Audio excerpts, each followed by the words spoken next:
Bonjour, nous sommes avec Lucie Corbin et Elsa Langripper de l'ESP de l'Académie de Dijon. Bonjour. Nous allons parler en fait de la présence de l'ESP à l'Université numérique d'automne, l'UNA, dans laquelle vous êtes partie prenante. Oui, ça fait depuis les premiers pas de l'UNA, c'est-à-dire 4 ans, c'est la 4e cette année. Nos étudiants, fonctionnaires, stagiaires, second degré, viennent chaque année à l'UNA suivre les conférences, participer aux ateliers et puis naviguer sur le salon pour découvrir ce qu'offrent les exposants. Et cette année particulièrement, puisque cette année ce sont les ESP de Dijon et de Besançon qui sont les invités de cette UNA 2018, et nos étudiants participent aussi à l'UNACathon qui a lieu en ce moment. Alors les 1500, 1800 personnes qui viennent là dans cette journée en général donc, le viennent dans le cadre d'un PAF, c'est-à-dire que vous voulez dire que vos étudiants viennent aussi dans le cadre de la formation ou c'est un plus? Alors, c'est dans le cadre de la formation, mais c'est un plus. C'est-à-dire que cette journée est intégrée dans le plan de formation de nos étudiants. C'est pas optionnel, c'est pas accessoire. C'est pas une invitation s'ils veulent venir, voilà. Alors, pour un grand nombre, enfin, il y a 2 types de catégories d'étudiants chez nous. Pour un certain nombre, ça fait partie de leur formation, et pour tous les autres, cette plage est libérée, en tout cas dans l'emploi du temps, et ils sont invités, s'ils le souhaitent, à venir passer la journée ici. Alors, on parle de combien d'étudiants qui sont là, alors, présents? Au total, ils doivent être à peu près 200, 250. Ouais, c'est quand même pas mal. 250 second degré et dans le premier degré, une centaine. D'accord, bien. Donc ce qui me fait dire que donc vous participez au programme également ou pas? On ne participe pas au programme, par contre on a été invité cette année un petit peu à la définition de l'UNACathon. Voilà, on a un peu co-construit avec Canopé cette journée, mais on ne participe pas en tant que tel à l'organisation de... Et donc vous avez des étudiants qui participent au UNACathon? On a 5 étudiants qui sont dans les... Un dans chaque équipe? Exactement. Bien, super. Et donc on attend avec impatience la restitution des projets à 16h et puis aussi les résultats. Ok, donc au quotidien, l'ESP, on rappelle, c'est la formation des jeunes enseignants qui vont ensuite aller sur le terrain.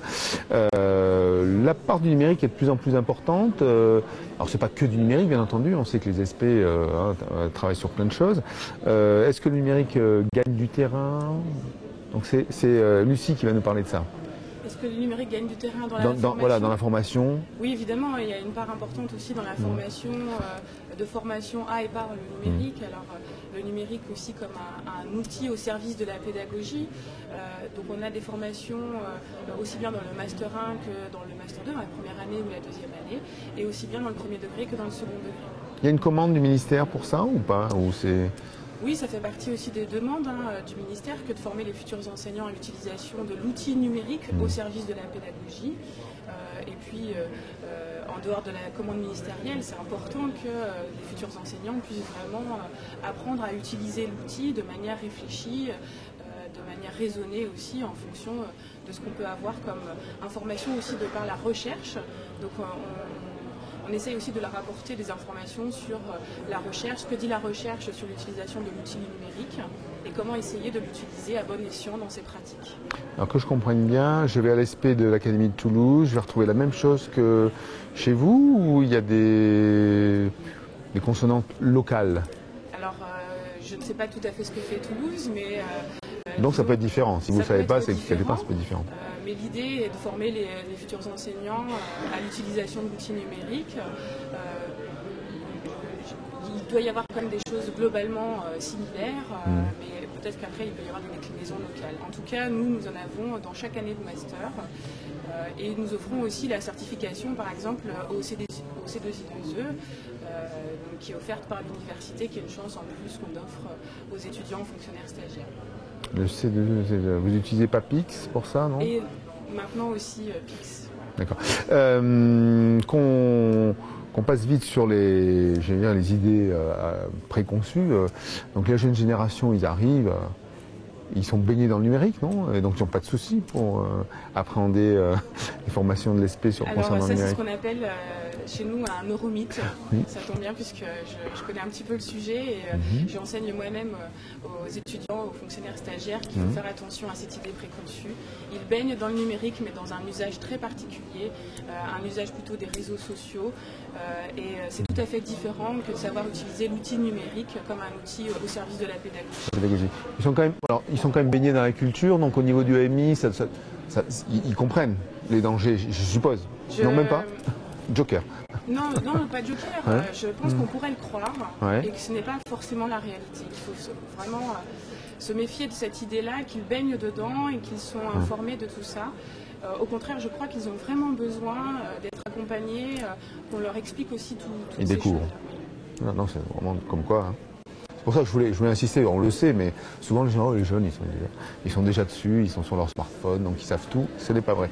Donc on Ils précise. savent utiliser l'instrument Pour eux, à la banque, pour payer leurs impôts, pour discuter avec leurs camarades et enseignants. Est-ce que vous êtes en relation avec les services du rectorat, notamment la DAN, pour prolonger un plan régional qui s'adapterait à la région Bourgogne-Franche-Comté et dans lequel vous êtes dedans? Enfin, comment ça marche? Alors j'ai commencé et puis je vais laisser la parole à Elsa ensuite. Oui, on voit régulièrement les services du rectorat pour travailler en collaboration avec eux. Alors pas que, aussi le CADOP et puis d'autres les partenaires de l'école. On réfléchit régulièrement ensemble aux collaborations que nous pouvons mener pour collectivement essayer d'améliorer la formation des enseignants.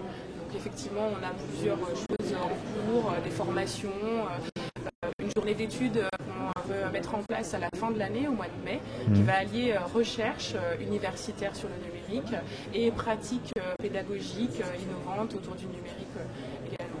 Je laisse savoir à Elsa si tu veux. Elsa, oui.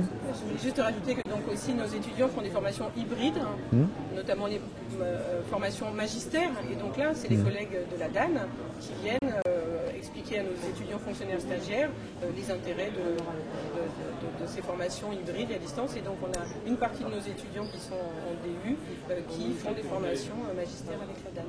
Après, ils vont dans les établissements, premier degré comme second degré, sur l'académie. Alors pour le premier degré, c'est sûr. Après cette année, ouais. Après, alors quand ils sont titularisés, le premier degré en général reste sur l'académie. Le second degré, les mutations sont nationales. C'est le lycée national. Donc ils ne connaissent pas forcément le territoire, parce qu'on le sait, en fonction des régions, les relations avec les collectivités, les taux d'équipement des établissements sont très variables. Comme on peut avoir du contenu entre les SP qui sont très variables d'une académie sur l'autre. Voilà, dans ce premier degré, ils maîtrisent un peu plus le terrain, où ils vont œuvrer quelque part, ces jeunes enseignants. Alors oui, puisque en général, ils restent dans l'académie. Par contre, ils ne restent pas forcément dans l'école dans laquelle ils étaient durant leur stage. Et on le sait aussi, d'une école à l'autre, les équipements sont très différents. Peut-être les équipes sont sensibilisées de manière différente aussi aux usages du numérique, aux projets autour du numérique. Donc l'année de titularisation change quand même, le contexte change. Dernière question, alors peut-être que c'est peut-être pas vous qui allez me répondre à ça, mais on sait qu'un enseignant, quand il démarre, il a une surcharge cognitive très importante, il y a plein de choses à gérer, et on lui rajoute une petite couche numérique. Est-ce que c'est sa priorité ou est-ce qu'il a d'autres types de priorités pour maîtriser sa classe, maîtriser le programme, et on passe ensuite au numérique, ou est-ce que, avec la formation que vous leur donnez, on a une fluidité des rapports au numérique? Alors en fait, justement, votre question est pertinente, dans le sens où on ne rajoute pas le numérique en plus. Le numérique, il est à l'intérieur des formations, il est intégré. On a un module qui s'appelle concevoir, mettre en œuvre et évaluer avec le numérique. C'est-à-dire que c'est pas en plus, c'est à quel moment l'outil numérique peut m'être utile et peut-être me faciliter la vie, me faire gagner du temps, et à quel moment il ne l'est pas. Donc il n'est pas en plus, il est véritablement intégré dans les formations. D'accord, parce que souvent on disait, bon ben voilà, vous arrivez, vous avez un tableau numérique, je dis bon moi j'ai pas vu ça à l'ESP, et puis je vais mettre de côté parce que j'ai d'autres choses à gérer, et ça se passe pas bien quoi en général. Ben voilà, vous avez répondu à la question, c'est pas à part, c'est intégré à la classe, c'est intégré à la formation. Entendu. Merci beaucoup. Merci à vous.